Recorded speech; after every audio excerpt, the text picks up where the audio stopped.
நீங்க உங்க வாழ்க்கையில எவ்வளோ ஃப்ரெண்ட்ஸ், ரிலேட்டிவ்ஸ், ஃபேமிலி, கொலீக்ஸ் இத்தனை பேர் இருந்தாலும், எல்லாத்துக்கும் உங்கள பிடிக்கணும்னு நெனைக்கிற பெர்சனா நீங்க, அப்ப இந்த வீடியோ உங்களுக்கானதாங்க. கடைசி வரைக்கும் பாருங்க.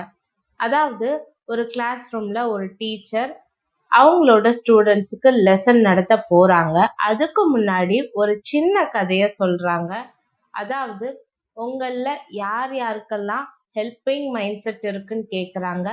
2வது உங்கள யார் யாருக்கெல்லாம் பிடிக்கணும்னு நீங்க நினைக்கிறீங்கன்னு சொல்றாங்க. அது கேட்டுட்டு ஸ்டூடண்ட்ஸ் பேப்பர்ல ஒரு சில பதில்கள் எழுதுறாங்க. 3வது கேள்வியா அந்த ஆசிரியர் கேட்குறாங்க, உங்களுக்கு எல்லாத்துக்கும் உங்களை கண்டிப்பா பிடிச்சே ஆகணும்னு நினைக்கிறீங்களா அப்படின்னு கேட்குறாங்க. உடனே அந்த மாணவர்கள் எல்லாருமே கையை தூக்கி ஆமா அப்படின்னு சொல்றாங்க. அதுக்கு அந்த ஆசிரியர் சிரிச்சுக்கிட்டே சொல்றாங்க, அப்படின்னு நீங்க நினைச்சீங்கன்னா உங்களால வாழ்க்கையில முன்னேறவே முடியாதுன்னு சொல்லியிருக்காங்க. உதாரணத்துக்கு நீங்க உங்க ஃப்ரெண்ட்ஸ் ஃபேமிலியோட கேம் விளையாடுறப்ப ஒரு சில பேர் அதீத அன்புனால நமக்கு பிடிச்சவங்க ஜெயிக்கணும்னு சொல்லிட்டு அவங்க தோத்த மாதிரி அந்த இடத்துல காமிச்சுப்பாங்க. அந்த தருணத்துல அவங்க தன்னைத்தானே தாழ்த்தி மற்றவங்களுக்கு சந்தோஷம் கொடுக்குறாங்க. இதனால என்ன நடக்கும்னு பார்த்தீங்கன்னா, அவங்க மற்றவங்க சந்தோஷத்துக்காண்டி வாழ ஆரம்பிச்சு தன்னைத்தானே இழக்க ஆரம்பிச்சிருவாங்க. நீங்க நல்லவரா இருக்கிறத காட்டிலும் ஒரு வலிமை மிக்க நபரா இருக்கணும்ட்டு முதல்ல நீங்க தெரிஞ்சுக்க வேண்டிய ஒரு முக்கியமான விஷயம்னு சொல்றாங்க. நான் சொல்ல போற இந்த 10 பாயிண்ட்ஸை நீங்க உங்க மனதுல தெளிவா ஏத்திக்கோங்க அப்படின்னு சொல்லிட்டு மாணவர்களிடம் அவங்க சொல்ல ஆரம்பிக்கிறாங்க. ஃபர்ஸ்ட், மற்றவங்களிடத்துல நீங்க அன்பா பழகுவது ஒரு நல்ல விஷயம்னு சொல்லியிருக்காங்க. 2வது, எல்லோருக்கும் மகிழ்ச்சியை தரணுன்றதுக்காண்டி உங்களை நீங்களே எந்த இடத்துலையும் தாழ்த்தி கொள்ளாதீங்க. இது ரொம்பவே ஒரு முக்கியமான விஷயம். 3வது, அளவுக்கு அதிகமா நல்லவரா நீங்க இருக்கிறதுனால என்ன நடக்கும்னு பார்த்தீங்கன்னா, நீங்க யார் என்பதுன்றதே உங்களுக்கு மறக்க ஆரம்பிச்சிடும். உங்களோட இயல்பு எல்லாமே மறந்துடும். 4th, அன்பா இருங்க, ஆனா அளவுக்கு அதிகமா அன்பா இருக்காதீங்க யாருக்கிட்டையும். 5th, நீங்கள் உங்கள் ஃப்ரெண்ட்ஸ் அண்ட் ஃபேமிலி ரிலேட்டிவ்ஸில் யாராச்சும் உங்கள்கிட்ட ஒரு சில கேள்விகள் கேட்பாங்க. அந்த கேள்விக்கு நீங்கள் ஆமான்னு சொல்கிறதுல சிக்கல் இருந்துச்சுன்னா, நீங்கள் ஆமான்னு சொல்லாமல் நான் யோசிச்சு சொல்கிறேன் அப்படின்ட்டு இந்த வார்த்தையை நீங்கள் சொல்ல பழகுங்க. 6, நம்ம எவ்வளோ வேலைகள் செஞ்சாலும் மற்றவங்கள்ட்ட இருந்து ஒரு கன்ஃபர்மேஷன் கேட்போம். ஒரு சில சமயம் நம்ம மனசே நம்ம கிட்ட பேசும், இந்த வேலை நான் பண்ணலாமா வேணாமான்னு சொல்லிட்டு. ஒரு சில தருணங்கள்ல நம்ம என்னதான் பல முயற்சிகள் செய்து ஒரு வேலைகள் செய்தாலும் நம்மளோட மனசு அதுக்கு ஒத்தே வராது, இது வேணாம் அப்படின்னு சொல்லும். உங்களோட இன்ட்யூஷனை நம்புங்க. உங்களோட உள்ளுணர்வுக்கு நீங்க மதிப்பு கொடுக்க ஆரம்பிங்க. உங்க மனசு சொல்றத கொஞ்சம் கேளுங்க. 7th, நோ சொல்ல என்றைக்குமே தயங்காதீங்க. நீங்கள் உங்கள் ஃப்ரெண்ட்ஸ், பார்ட்னர் இந்த மாதிரி யார் கூடயாவது ரெஸ்டாரண்ட்டுக்கு சாப்பிட போகிறப்ப அவங்களுக்கு பிடிச்ச ஃபுட்டை ஆர்டர் பண்ணுவாங்க. ஆனால் அது உங்களுக்கு சுத்தமாக பிடிச்சிருக்காது. அதனால நீங்கள் அந்த இடத்துல நோ சொல்கிறதுக்கு தயங்காதீங்க. நீங்கள் எல்லா இடத்துலையும் எஸ் சொல்ல ஆரம்பிச்சிங்கன்னா உங்களை நீங்களே மறக்க ஆரம்பிச்சிருவீங்க. 8, எல்லாரையும் சாட்டிஸ்ஃபேக்ஷன் ஆக்க பார்க்காதீங்க.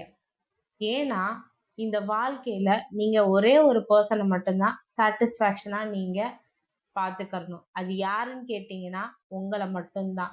நீங்கள் எல்லாத்தையும் திருப்திப்படுத்தணும்னு பண்ணுற ஒவ்வொரு முயற்சிகளும் வீணாக தான் போகும்னு சொல்கிறாங்க.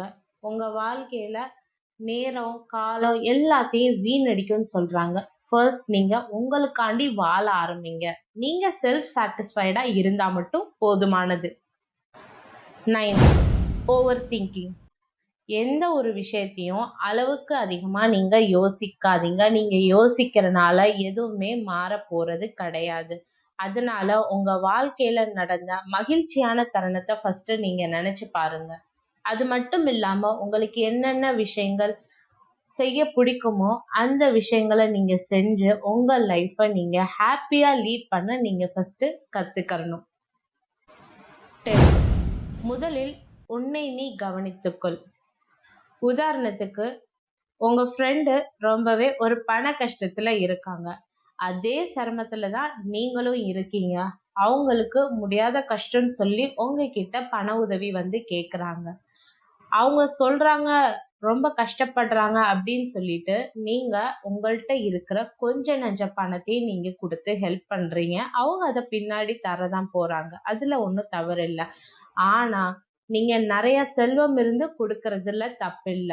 உங்கள்ட்ட இருக்கிற செல்வத்தையே நீங்க மத்தவங்களுக்கு கொடுக்கறது, உங்க குடும்பத்தை கவனிக்காம நீங்க மத்தவங்களுக்கு உதவி செய்யறது, உங்களை நீங்களே கவனிக்காம இருப்பது ஒரு மிகப்பெரிய குற்றம்னு சொல்லியிருக்காங்க. அந்த இடத்துல நீங்க நோ சொல்றதுக்கு தயங்காதீங்க. முக்கியமா இதுல உங்களோட வாழ்க்கை நிலையை நீங்க பார்த்துட்டு தான் மத்தவங்களுக்கு உதவணும்னு சொல்றாங்க. ஆசிரியர் சொன்ன இந்த 10 கருத்துக்களை கேட்டு மாணவர்கள் ரொம்பவே குழப்பமா இருந்தாங்க. நம்ம ஆசிரியர் உதவவும் சொல்றாங்க, உதவக்கூடாதுன்னு சொல்றாங்க, நல்லவங்களா இருக்க சொல்றாங்க, அதிகமா நல்லவங்களா இருக்கக்கூடாதுன்னு சொல்றாங்க அப்படின்னு சொல்லிட்டு மாணவர்கள் முழிச்சுக்கிட்டு இருந்தாங்க. அந்த ஆசிரியர் சொல்றாரு, நீங்க இதுல யோசிக்கிறதுல ஒண்ணுமே இல்ல. நீங்க நல்லவங்களா இருங்க. அளவுக்கு அதிகமா யாருக்கும் நீங்க நல்லவங்களா இருக்கணும்னு அவசியம் இல்ல. உங்கள்ட்ட இருக்கிற பணத்த வச்சு மத்தவங்களுக்கு உதவலாம். ஆனா உங்களோட பணம் உங்களுக்கே போதுமான அளவு இருக்கிறப்ப, நீங்க சிரமத்துல இருக்கிறப்ப, மத்தவங்களுக்கு உதவி பண்ணக்கூடிய அவசியம் உங்களுக்கு இல்ல. தனக்கு மிஞ்சியே தானமும் தர்மம் சொல்லிட்டு ஆசிரியர் மாணவர்களுக்கு சொல்றாங்க. கடைசியில அந்த ஆசிரியர் சொல்றாங்க, நீங்க நல்லவரா இருக்கிறத விட முக்கியமா நீங்க இன்னைக்கு கத்துக்கிட்ட விஷயம் என்னன்னா, ஒரு அறிவு சார்ந்த வலிமை மிக்க நபரா நீங்க இருக்கணும். இந்த கருத்துக்களை சொல்லிட்டு ஆசிரியர் பாடம் நடத்த ஆரம்பிச்சிட்டாங்க. இந்த 10 கருத்துக்கள் உங்களுக்கு யூஸ்ஃபுல்லா தெரிஞ்சிச்சுன்னா, நீங்க யாருக்கு இது தேவைன்னு நினைக்கிறீங்களோ உங்க ஃப்ரெண்ட்ஸ், ஃபேமிலிக்கு ஷேர் பண்ணுங்க. அவங்க வாழ்க்கையில நிறைய மாற்றம் தெரியறதுக்கான வாய்ப்புகள் இருக்கு.